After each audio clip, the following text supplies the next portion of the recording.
Good morning world from Siargao Island. We're just doing a little bit of shopping right now, looking for some pot plants for the house. We found a tiny little store in the middle of the jungle. They're selling some plants here, so we're going to go and see what they've got. We've been looking for something for the house for quite a while now. This looks like the perfect location. Grabbed a few goodies for the house, and now we are at the EnviroCare recycling centre dropping off some soft plastics. This is the best place to drop off your plastics. There is a lot of sorting going on today. There must be a good 8 or 9 people I can see looking through all the plastics here, making sure everything goes to the right places. They're actually now accepting tins as well, which they weren't doing before, which is why we've only just been bringing our plastics like bubble wrap and any packagings that we get, we bring them here. They weren't accepting tin cans or hard plastics before, but they have started doing that now. So I think we're going to have to start collecting up our tins now as well, Jay, to bring here. Something else that we just found out about as well is from Ate, the place that does our soft furnishings. They have set up a campaign where they are accepting soft plastics in exchange for rice. So 1 kilo of soft plastic in exchange for 1 kilo of rice, which is great for the locals around here because there's so much plastic accumulating from everything, and if you have got no use for it now, it's essentially money. So a great way to trade, and I love the way that this island has been doing stuff like this to keep itself healthy and to keep the plastic out of the oceans. I'm actually outside a place called Curry Village right now. Look at the colours of this place. Very local life going on. Look, the clothes are just drying on the side of a little van there. Some more laundry drying on the side of a truck. We have passed by here a few times before. This is actually where we bought our car from a guy who owns a homestay just down that road. And it's always interesting to see how whole communities live their lives out here in different parts of the island. Our task for the morning is actually going to get some refillable goods. One great thing about Siargao that we've loved ever since we got here is that so many stores are very eco-friendly, and you can, instead of buying new products, you just take your old bottle or your empty jar or something and you take it back and refill it with something else. And that is what we're going to do. We actually ran out of laundry detergent, so we're going to go to, hopefully it's open, it's called Refill, and we are going to get some laundry detergent from there. They also do spices and things like that, soap and all different kinds of stuff. There's a few shops that we want to try and go to. We do have to pick Story up in less than an hour, so I'm not sure how much we're going to get done before Story joins us, but we're going to give it a try.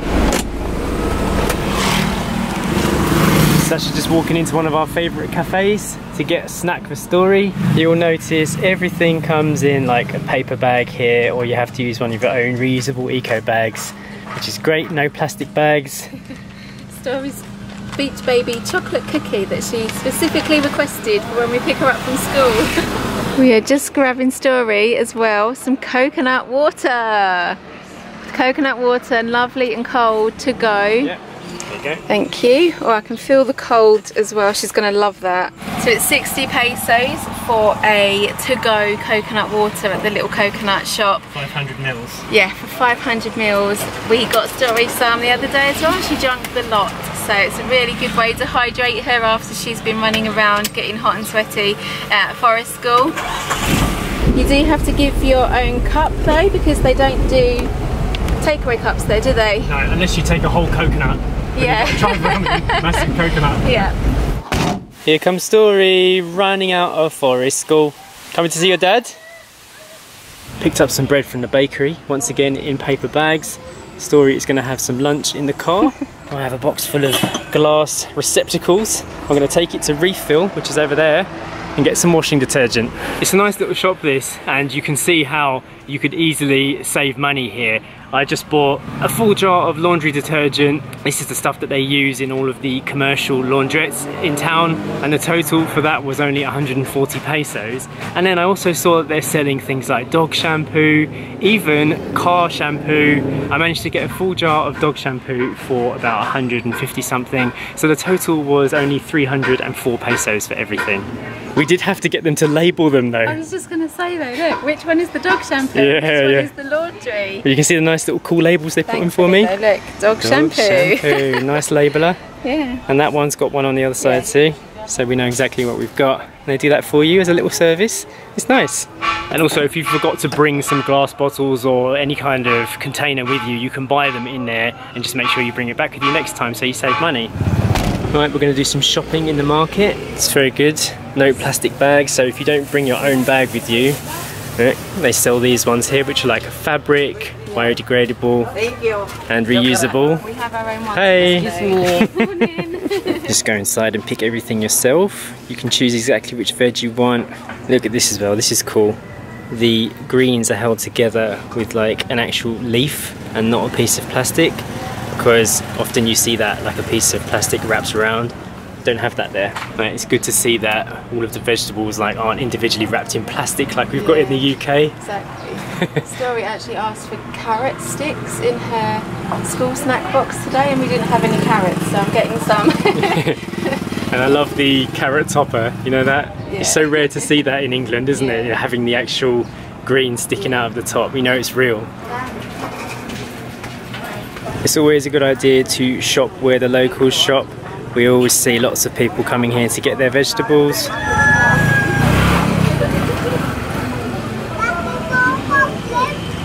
You can see the old water bottles there have been repurposed and filled with oil for resale. All these small little steps to creating a better environment for Siargao.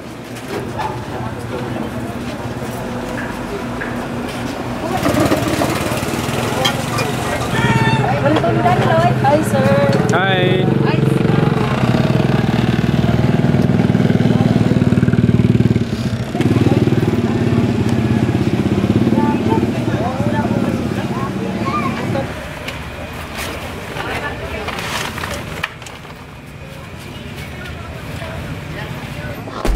So you can see that the markets here are trying to do their bit to keep this island plastic free, but sometimes like oranges are brought in from Manila and they do have the plastic wraps around them. Yeah. Often the apples have that little bit of soft plastic around the outside. Apples have the protection, yeah, the little shield around them, but they can be recycled, so we collect all of those up because we do eat quite a lot of apples. It's Story's favourite fruit at the moment, and they get recycled at the EnviroCare where we went to drop off our plastic, and then it all gets ground up to make eco-filling and things like that.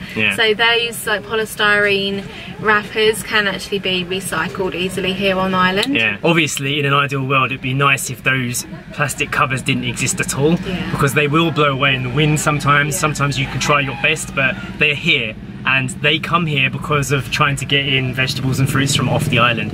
So the more that can be produced here, the less that would happen, and the less companies put these things on there, the less likely it's going to end up in our oceans. But you can definitely see and feel that Siargao is making a difference with that. Mango shake for breakfast. So Sacha and I have mentioned a few times since we moved to this island that one of the things we were really impressed by was the lack of plastic bags. Having come from a country like Thailand, or even on the mainland of the Philippines, where you go to a 7-Eleven and the first thing they offer you is a little plastic bag. Now it feels absolutely alien to have that kind of thing offered to you, because it just doesn't exist here. It's actually illegal. They have lots of different campaigns to protect the island, which I think is fantastic. Something that you will hear some of the locals talking about here is called the SEA movement, the SEA movement, which is like Siargao's mission statement to keeping the island clean for surfers, for the people of the island, for everybody, and just for the oceans in general. They even have their own Instagram page here, and they have this Siargao pledge. I pledge to protect Siargao. I make this pledge because I love the Philippines Islands and I accept the duty to take care of it and present it to the future generations. This infographic here shows what kind of things are involved in the pledge, like taking your rubbish with you, recycling always, and not burning plastic, stuff like that. And you can see evidence of this all over the island with the people that you meet here. For example, our friend Sunny, she started the Nature Kids of Siargao, which teaches the kids of the island to pick up trash, do trash drives, you know, go to the beach and clean up every week. There are programs where they offer kids surfboards in exchange for cleaning up the beaches, and even things like coming to a restaurant and being given a metal straw instead of a plastic straw. You just don't see plastic straws anywhere on the island. It's not part of life anymore, and I think that's what's really good about it. The longer you're here, the more you realise that it's all of these combined efforts that change the generic attitude of everything. Seeing a plastic straw now feels alien. It's something that we noticed a lot when we very first arrived here, because we actually had a plastic bag with us from before in our suitcase, and we brought the plastic bag out with us one time, and we kind of got told off for having it, and they didn't want it on the beach. So like, you have to take the stuff out of the bag and then you can go through to the beach. And they almost didn't allow us to go onto the beach. Whoa, that's okay. And you kind of felt like, I felt bad for having it. But once that bag was gone, you know, that was it. We never had one again. No, and it's haven't used a plastic bag for over a year, so that's how you feel it when you're here. You feel the impact and you feel these environmental factors a lot more strongly. Also being able to see how much plastic gets cut up and put into the eco-filling in our furniture. Like just this month alone, the Ate project recycled and upcycled 550 kilos of plastic into furniture. Think about how heavy that is. That's half a ton, isn't it? That's crazy, like, isn't you get cars that way, like small cars that weigh that much. And it's like, that much plastic could have just been in the ocean, but now it's been put into furniture or into pillows or something. And it's all because of the attitude of the people here. And I honestly think that all islands need to do this, and all countries need to do this too.